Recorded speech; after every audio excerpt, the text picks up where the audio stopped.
तो स्वागत है आपका पाठशाला में। आज हम देखने वाले combination of two cells in parallel with different EMF and internal resistance. अब देखो, ये जो आपका जो पैरेलल का कनेक्शन होता है ना, जैसे हमने पैरेलल में क्या देखा था, कैपेसिटर में, पैरेलल में कैपेसिटर में क्या था, आपका पोटेंशियल सेम था, दोनों के अक्रॉस पोटेंशियल सेम था और चार्जेस अलग अलग स्टोर हो रहे थे। हमने वही जब हमने पैरेलल में रेजिस्टर को कनेक्ट किया तो हमने देखा क्या, पोटेंशियल सेम है, अलग अलग क्या आ रहा है आपका, अलग अलग आपके आ रहे थे, जाके करंट आ रहे थे, अलग अलग तीनों डायरेक्शन में अलग अलग करंट आ रहे थे। उसी तरह अगर हम दो सेल्स को कनेक्ट करते हैं आपके पैरेलल में तो क्या होता है, डन। तो हमारे पास ले लेते, ये हमारे पास सपोज एक सेल है, ये हमारे पास एक सेल जिसके इंटरनल रेजिस्टेंस क्या बोलते हैं, ईएमएफ है E1, इंटरनल रेजिस्टेंस है R1, ये बातें क्लियर है। एक सेल है हमारा है, डन।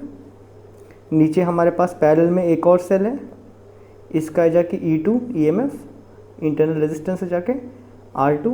हमने इनको कनेक्ट कर दिया है पैरेलल में, डन।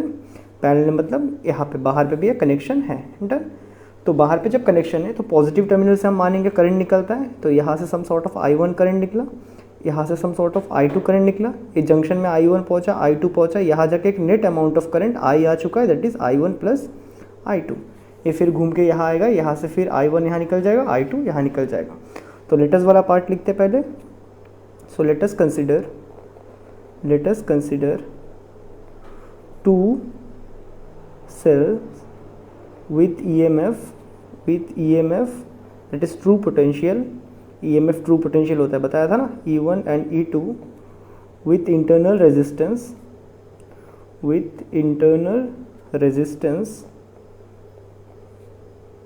कितना, R1 and R2।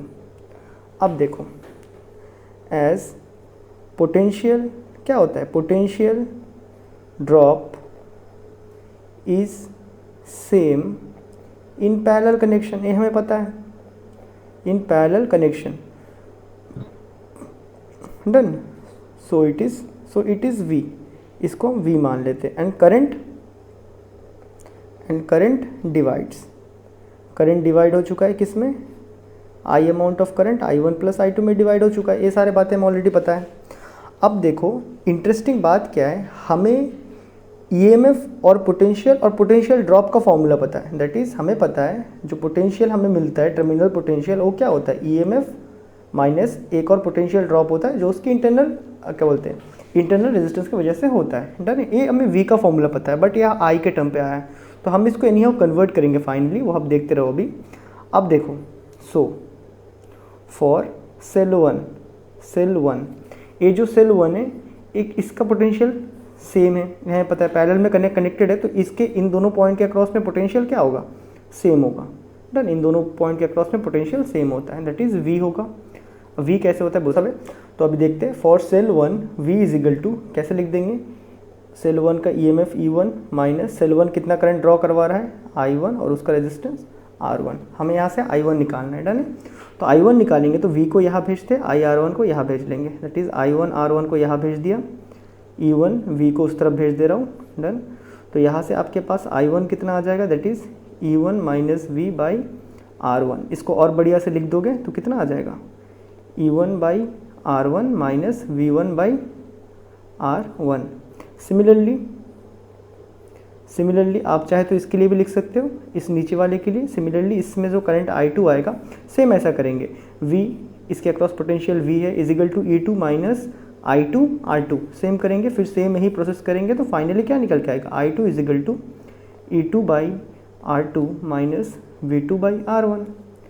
एज इनमें से टोटल करंट I फ्लो हो रहा है, ये बातें क्लियर है। और इनको एज ए इकट्ठा देखते हैं तो हमें एक इकट्ठा सेल जैसा बिहेव करते हुए दिख रहा है, 10 वोल्ट एक इकट्ठा सेल मतलब सेल के जैसा बिहेव करते हुए दिख रहा है, वो बातें हम करेंगे थोड़ा देर में।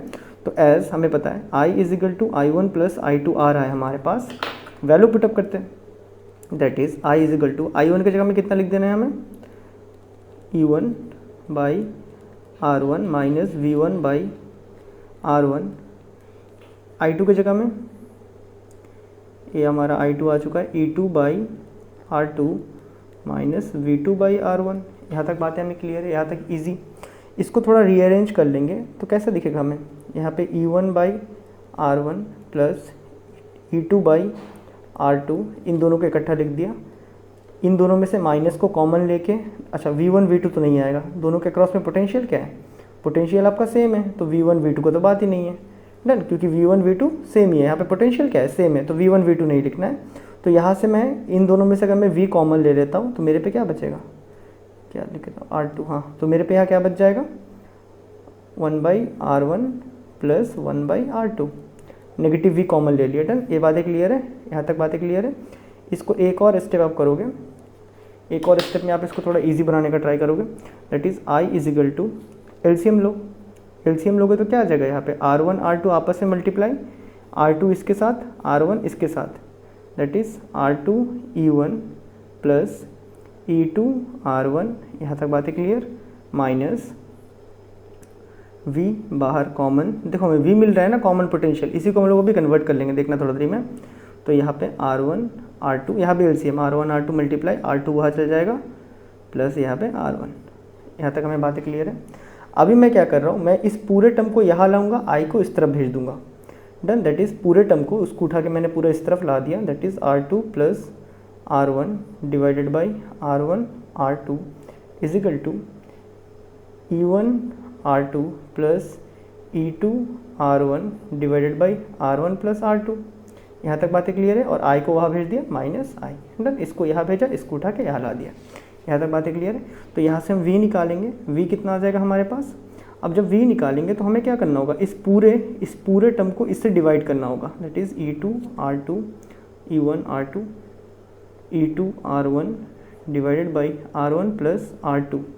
अब देखो इसको मुझे पूरा किससे डिवाइड कर देना है, माइनस I, इसको मुझे पूरा डिवाइड कर देना है एक बार इस पार्ट को, जैसे देखो 2 माइनस 3/, अगर तुम्हारे पास में 3 दे दूँ तो तुम इसको लिख सकते हो 2/3 माइनस 3/2, या फिर मैं अगर तुम्हें ऐसा बोलो 2 माइनस 3 डिवाइडेड बाई 3/2, इससे डिवाइड करने बोलो तो कैसे करोगे, पहले 2 डिवाइडेड बाई 3/2 करोगे, माइनस 3 डिवाइडेड बाई 3/2 करोगे, फिर ये 2 ऊपर चढ़ेगा, दैट इज़ ये वाला 2 ऊपर चढ़ जाएगा इंटू 2/3।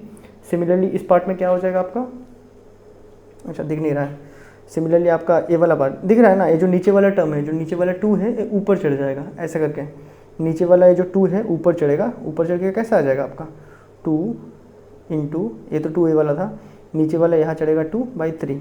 इनको सेपरेटली ऐसे लिखा जा सकता है, तो मैं डायरेक्टली वैसा ही लिख दे रहा हूँ, ठीक है, तो वैसा ही लिख देता हूँ यहाँ पे, दैट इज़ एक बार R2 plus R1 divided by R1 into R2 से मल्टीप्लाई करना है, ये मल्टीप्लिकेशन टर्म है, सॉरी मैं गलती कर रहा हूँ यहाँ पे, ठीक है, मल्टीप्लिकेशन वाला है।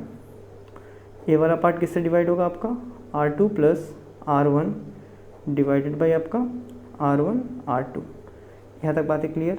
सो फाइनली V कितना निकल के आएगा देखो, that is E1 R2 plus E2 R1 divided by R1 into R2, R1 into R2 ऊपर चले गया, R1 इंटू R2, नीचे वाला R1 इंटू R2, यहाँ बच रहा है तुम्हारे पास R2 प्लस R1, यहाँ माइनस I के साथ क्या बच रहा है R1 R2 प्लस R1, यहाँ तक बातें क्लियर है, डन है।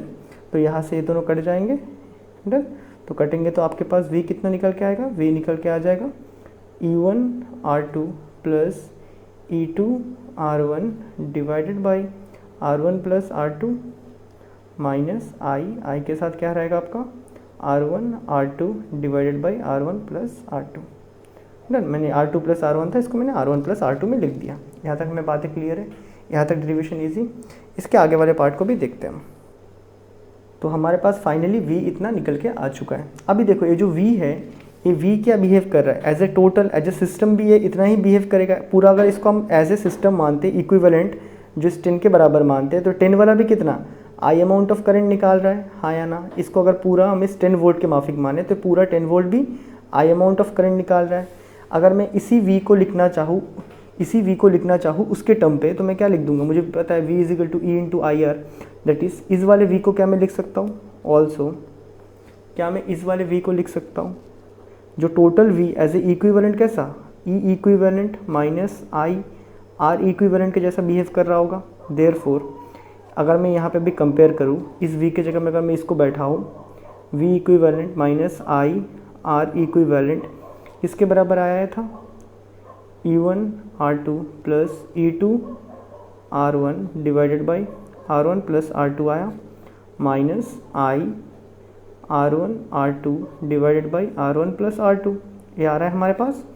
सो ऑन कंपेयरिंग अगर हम लोग कंपेयर करते हैं तो हमें क्या दिखेगा, EEQ किसके बराबर है, पूरा इस टर्म के बराबर है, that is E1 R2 plus E2 R1 divided by R1 plus R2। Done. Similarly आपका R इक्विवेलेंट, I तो दोनों में इक्विवेलेंट में भी उतना आई आएगा, ऐसे भी उतना ही आएगा। तो R EQ कितने के बराबर है, that is R1 into R2 divided by R1 plus R2। ये क्या हमें इक्विवेलेंट रेजिस्टेंस का फॉर्मूला नहीं लग रहा है, दैट इज़ हमने कुछ देखा था ना, R EQ is equal to 1 by R1 plus 1 by R2। इससे भी R EQ सॉल्व करने के बाद इतना ही आता है। डन। तो इसको भी हम ऐसे भी लिख सकते हैं, that is 1 by R equivalent, क्योंकि उसी का फॉर्मूले से आया है ना, that is 1 by R1 plus 1 by R2। ऐसे के ये दोनों सेम होते हैं, दोनों सेम है। यहाँ तक बातें क्लियर है। अब हमें कुछ स्पेशल केस डिस्कस कर लेना है, दैट इज़, और इसका जो एलाबोरेटेड वर्जन रहेगा वो मैं नेक्स्ट वीडियो में करवाऊँगा। If n number of equal EMF and internal resistance cells are connected. अगर ऐसा हम कर दें तो EMF कितना आएगा, तो तब उसमें इक्विवेलेंट EMF कितना आएगा, दैट इज़ यहाँ पे E1 E तब क्या हो जाएगा, सेम हो जाएगा, that is ER plus ER, ऐसे ही आता रहेगा। कब तक, n तक चलेगा। नीचे भी क्या चलेगा, R प्लस R, कब तक, n तक। तो उनको ऊपर में प्लस करेंगे तो कितना आएगा, NER आएगा। नीचे में क्या आ जाएगा आपका, NR आएगा, NR कट गया। तो याद रखना, अगर आप इक्वल EMF वाले सेल को अगर आप पैरेलल में लगाते हो तो उसका EMF, अगर देखो कुछ सीन ऐसा है, ये आपने एक सेल लगाया, इसका EMF है जाके 10 वोल्ट, यहाँ पे आपने एक और सेल लगाएगा, इसका EMF है 10 वोल्ट, ऐसे एक और लगा दिया आपने, इसका 10 वोल्ट है। जब लोग पैरेलल में कनेक्ट होंगे तो सब मिलकर भी कितना ही पोटेंशियल दे पाएंगे, कितना ही EMF दे पाएंगे, 10 वोल्ट का EMF दे पाएंगे। डन। ये बातें क्लियर है, डन है यहाँ पे। अब देखो, अब हम बात करते हैं रेजिस्टेंस के साथ क्या होगा। तो रेजिस्टेंस का फॉर्मूला ए वाला है, याद रखोगे, डायरेक्टली करने वाला हूँ। सो रेजिस्टेंस क्या हो जाएगा, इक्विवेलेंट रेजिस्टेंस जब हम उनको कनेक्ट करेंगे तो R EQ that is 1 by R plus 1 by R plus 1 by R, कितने n नंबर तक कनेक्ट कर रहे हैं, that is 1 by R EQ is equal to, यहाँ पे कितने 1 बाई R है, n number of 1 by R है, दैट इज़, समझा, यहाँ पे कितने 1 बाई R है, n number of 1 by R है, दैट इज़ कुल मिला के n अपॉन R। डन। तो यहाँ से R EQ निकालोगे, क्रॉस मल्टीप्लाई करना होगा, that is R upon n आएगा। ये हमने देखा था सीरीज़ में भी रेजिस्टेंस कनेक्ट करने पे n नंबर को R अपॉन n ही आता है। डन है। तो इसका हम थोड़ा प्रैक्टिकल वर्जन, इसके साथ कितने करंट ड्रॉ करेगा सर्किट, वो सारे हम नेक्स्ट वीडियोज़ में देख लेंगे, ठीक है, नेक्स्ट वीडियो में देख लेंगे। तो आई होप आपको ये डेरिवेशन बहुत बढ़िया से समझ आया होगा, और मैं मिलता हूँ आपसे नेक्स्ट वीडियो में, तब तक के लिए गुड बाय।